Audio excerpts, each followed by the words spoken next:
Salut à tous, c'est Eddie. Alors aujourd'hui on se retrouve pour un épisode de Capture One et cette fois-ci on va traiter de la clarté. Mais avant de commencer, je tenais à remercier deux personnes, Alain G et Christine B, pour leur participation à l'évolution de ma chaîne. Je vous remercie énormément pour votre geste, encore merci.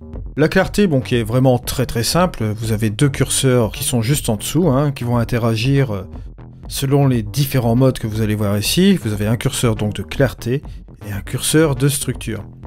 Alors, vous avez plusieurs modes ici, vous avez le mode naturel, le puissant, le neutre et le classique, d'accord?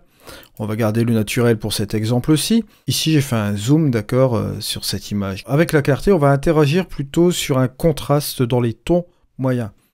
Contrairement à un contraste ordinaire, bon, vous allez le voir ici, ce contraste ordinaire-là, si je commence à le mettre à 48, bon là j'exagère bien sûr les choses, mais ce que vous pouvez remarquer, c'est qu'au niveau de l'histogramme, c'est que le point noir et le point blanc vont complètement dans l'extrême, et ça, on va dire que c'est assez grossier au niveau du contraste, donc je vais enlever ce contraste-là, voilà, je vais le remettre à 0. Le curseur de clarté, ce qu'il va faire, il va rajouter du contraste au niveau des tons moyens. Alors, je vais monter ce curseur, voilà, un peu comme ceci. Vous voyez que là, au niveau des contrastes, ça se passe plus ou moins bien. Donc, par définition, ce curseur de clarté va vous permettre, par la même occasion, de protéger votre lumière et vos ombres, d'accord, comme vous l'avez constaté sur l'histogramme, d'accord.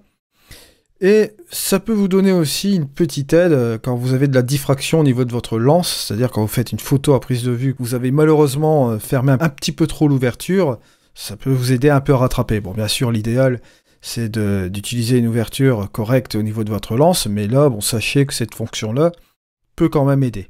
Voilà.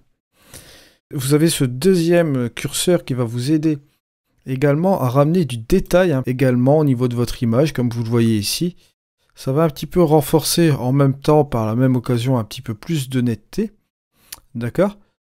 Pareil, ça peut vous aider aussi si vous avez un peu de diffraction au niveau de votre lens. Et si vous cumulez ces deux curseurs, ça peut vous aider. Bon, bien évidemment, comme je vous ai dit, vous avez le naturel, le puissant qui est vraiment très fort. Vous avez le neutre, d'accord, qui ne va pas interagir. Je pense qu'il va moins interagir sur la couleur, parce que là, vous voyez, ça interagit quand même un petit peu sur la couleur. Évidemment, vous avez le classique aussi. Bon, si je mets le puissant, je peux revenir en arrière parce que c'est quand même assez violent. Faut faire attention parce que je vais revenir encore quand même légèrement en arrière. Voilà, juste un peu comme ceci. Voilà, c'est tout ce que je peux dire aujourd'hui pour le curseur de clarté. Je vous remercie encore de m'avoir suivi. C'était Eddie. Allez, au revoir.